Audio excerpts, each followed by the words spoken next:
Sure. My name is Tim Hur. Thank you so much for the opportunity for the interview and everything. My name is Tim Hur. I run a boutique firm called Point Honors and Associates Realtors. We're a boutique firm. We're an independent firm based in Duluth, but we service pretty much all of Metro Atlanta and LaGrange in Athens. So a lot of us are all over the place, but we're very happy with what we do.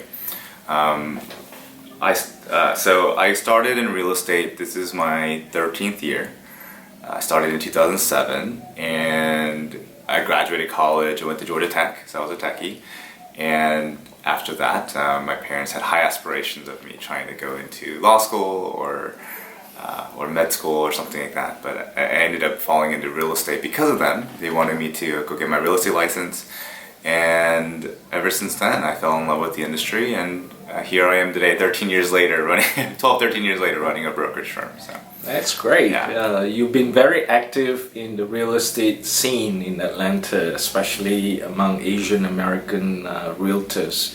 And you were at one time the president of AREAAA, which is the Asian Real Estate Association, the Atlanta chapter. It was. So I understand that you will be also the incoming president for 2022. Yes. So share with us your insights and experience as far as the Asian American realtor scene here in Atlanta, especially during this time, during the pandemic. Sure. So the Asian Real Estate Association, thank you so much for mentioning AREAAA, what we call AREAAA. It's the Asian Real Estate Association of America. We are comprised of 17,000 members nationwide, with roughly over 50 chapters. We're very proud, plus international chapters. We're very proud of what we do, but we are different because at the end of the day, we are Asian Americans.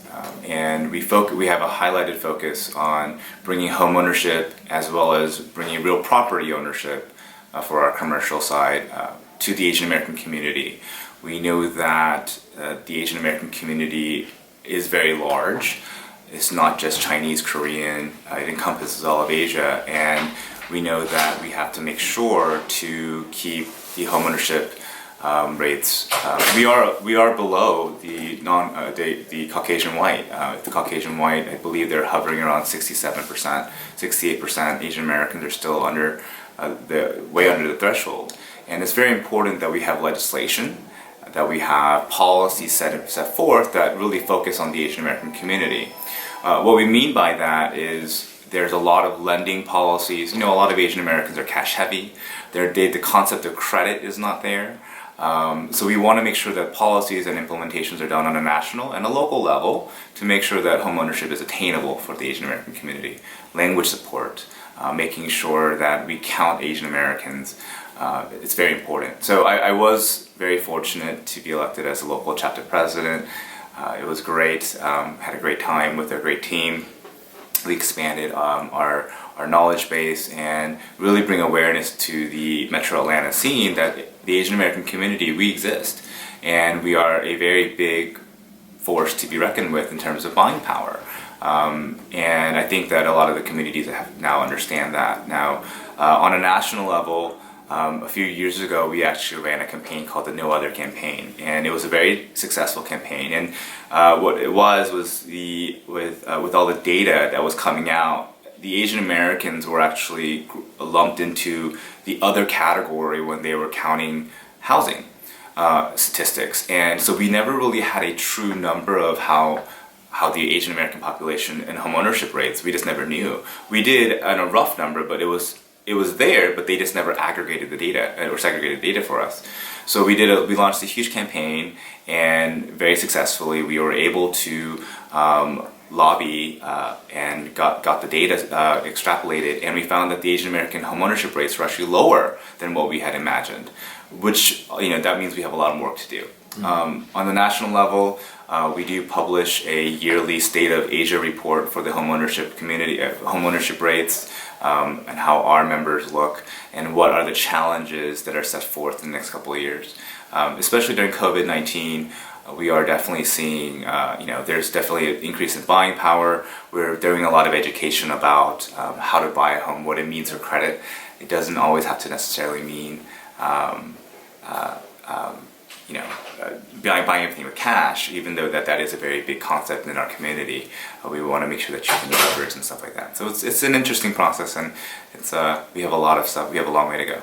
So Tim, share with us your thoughts on what ways and strategies AREAA and especially AREAA nationals as far as increasing home ownership, especially among the Asian immigrant and also the young millennials, especially in home ownership aspects of that. Can you just give us some insights? Yeah. Absolutely. So on the millennial, I'll go backwards. On the millennial impact, we know that student debt is a very big issue. So we've been focusing and lobbying. So AREAA, the way that we work, we are we're the largest Asian American trade association in the U.S. So we do have we do a policy day, and we make sure we lobby our legislators on a local and on a national level. And one of the things that we've been lobbying for is to take care of the student debt issue. We know that a lot of millennials, whether you're Asian or not, are straddled with student debt, and that does come into a ratio when you are trying to get a loan. So we want to make sure that we tackle that and help our lender partners as well as the government understand that we don't want to be in a forever rental cycle. Even though a lot of our millennial clients do want to have the option of renting, but we want to make sure that if they want to be able to buy a house, that the student debt portion of it is incorporated, but not an exclusionary stuff. On a broader basis, we have lobbied for the loan application to be set in different languages, and we were actually very successful, but the current administration has put a temporary hold on it, so we're lobbying it to be back. But we do have the loan applications in the major languages, and making sure that it is available. We want to make sure that a lot of Asian Americans are self-employed, so we want to make sure that the self-employment, the loan products are there, and making sure that the lenders are still giving the loans for the self-employed products. And a lot of it is education. We know that the different communities have different ideas of credit. They have different ideas of down payment. We have a lot of communities that are adamant about 20%, and a lot of people just don't realize that you really don't need that. There's a lot of down payment assistance programs where you don't have to bring any money. There's a lot of millennials don't know that, or some of our income, our lower income families don't know that. You don't have to have 20%. So it's a lot of the educational aspect of it, and a lot of our lender partners understand that, and so they have specialized loan products just for the communities that really need that. So it's a great product without going into too many details. Okay, that's great. That's very good insights right there, Tim. As you know, we are in the mid of this pandemic, and as of July 25th, the Federal Renters Protection Program expired. Yes. And as you know, there are also a huge subset of Asian American who are renters out there. Absolutely. And the possibility of evictions is going to come into play. What advice or insights that you can share to these folks in terms of giving them guidance how to navigate these difficult times? Absolutely. If you are a homeowner and you're facing some difficulties paying your mortgage, we do ask, there's a lot of lender programs, and if you call your lender, they may have some programs for either deferment or other, COVID-19 resources for you. If you are a renter and you're facing, the first question you always ask is to your landlord, right? And trying to work things out with your landlord. We want to make sure that you're on good terms, and sometimes it is tough. But on the flip side, we see a lot of renters right now, utilizing the down payment grants and really looking for potential housing because the rates are so low, or lower anyway, and it may behoove them to have a lower payment with the loan product. So we've been able to kind of help navigate those waters that way. But it is an unfortunate thing. We are expecting, a little bit of not the foreclosure, but the evictions to come forth. And I think that it's going to be a very interesting topic in the next couple of months on how to really address that. And we know that it's coming, especially in the Asian American community as well. Oh, that's great. Well, thanks for sharing that insight, Tim. And we want to shift a little gear here Sure. and to get a little better understanding on your personal side of the business. And what are your plans for your very own business, which is Point Honor Associates, a brokerage firm? As you mentioned earlier, it's a boutique brokerage firm. And I know these are challenging times, and perhaps you can give us some ideas what you have up your sleeve. At the end of the day, the core of real estate is really, what we do is we're problem solvers, right? And I think that it's interesting because in the 12, 13 years I've been in real estate, how we sell real estate or what a real estate agent or a broker does has changed, I think. In the beginning, we had control of all the data, right? We had the listings, you had to come to us for the listings and the data.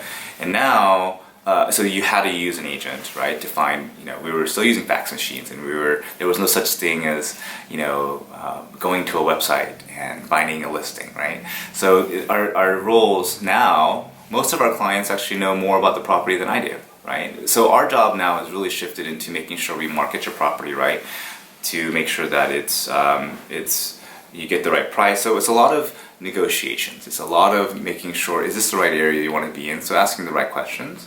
And so for us, the firm, we've always been technology forward and friendly, and I think that's one of the reasons why we kept ahead of the times during COVID, because we were already doing virtual tours, we were already doing video tours, we were already revamping our website. So a lot of the stuff, and having dedicated websites and doing 3D walkthroughs and stuff like that. So a lot of the stuff that people were catching up to do, I think we were already doing. So I think that helped us during a little bit of the pandemic. So we're excited to grow. We are growing. We're growing fast. We have a couple new agents coming on board. But at the end of the day, it's what you make of it, and I think that's one of the beauty of from our side. So we're excited. That's great. I'm sure along your way as an entrepreneur in starting your business, you have a lot of guidance and advice from mentors and leaders. Who are those folks that inspire you and guide you along the way? Sure. So I have a couple that obviously from the realtor side. So I two stories, I guess. One is I was able to be the national diversity chair for the National Association of Realtors, and it's a 1.3 million member association, and I got to chair the diversity committee for the National Association during the 50th anniversary of the Fair Housing Act. And I think that's very important. We don't call it a celebration, we actually called it a commemoration, because actually fair housing is a relatively new concept, and you could actually discriminate. There was actually still deeds that actually say that this house or this land cannot be sold to someone of Asian descent, of Black descent. It is still in the deed records. It does not have to be corrected because it is illegal because of the Fair Housing Act, but they don't have to correct it. So you could actually own property that says this property cannot be owned of Chinese descent or of Black descent or of Jewish descent and not even know about it, right?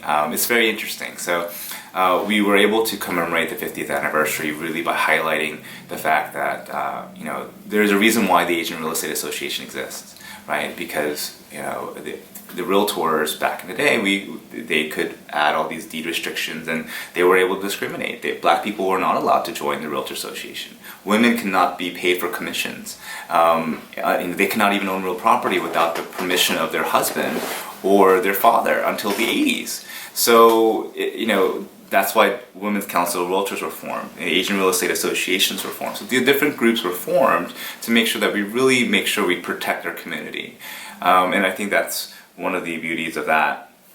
And you mentioned mentors, and that's how I kind of got involved with the National Association. And I have two mentors over there, and Ron Phipps and Lee Brown are two of my amazing mentors over on the realtor side, and they really keep me informed and really keep being a liaison back and forth and making sure that the Asian American community is heard.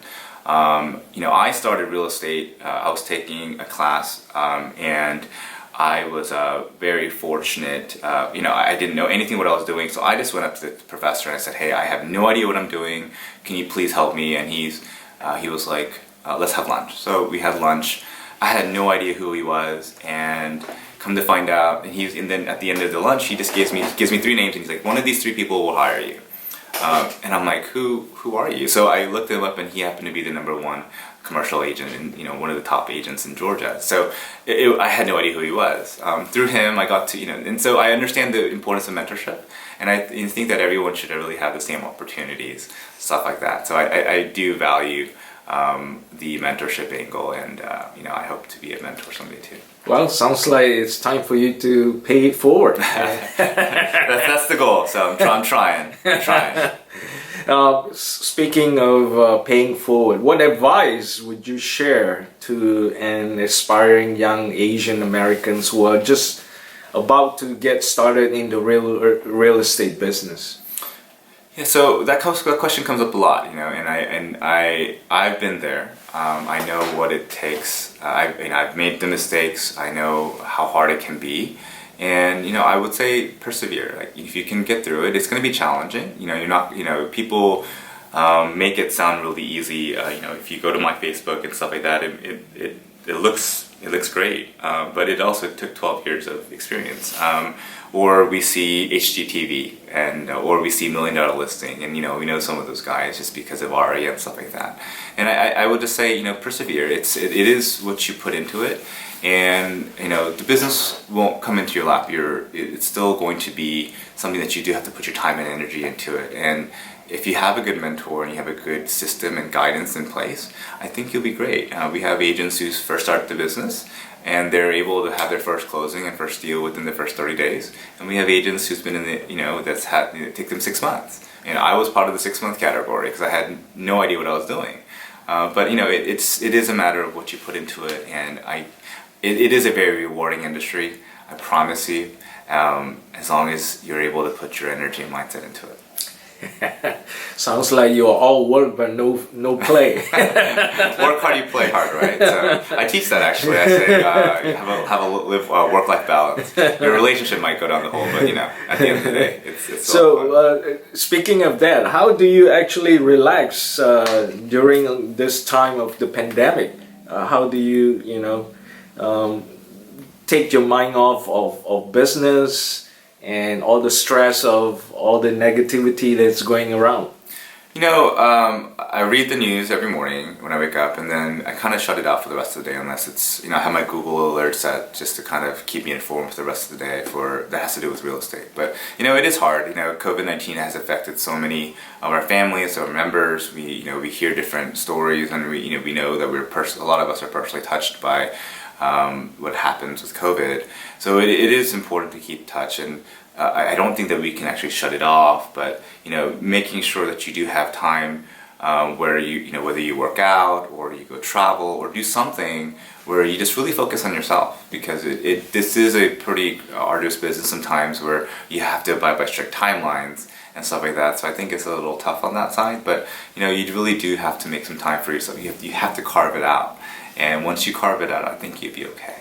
Oh, that's great. Absolutely. Well, Tim, you have shared some very good insights and wisdom with our viewers, and thank you for your time. Thank you. And I wish you the best. Absolutely. Going forward, and look forward to seeing you in the national area. 2 years. Yes. Let's keep building the Asian American real estate going forward. Absolutely, I'm excited. Lee, thank you so much for the interview, and it is a collective effort, it is a family effort, and we'll do it all together. It's not just me. Great. Thank you very much. Bye.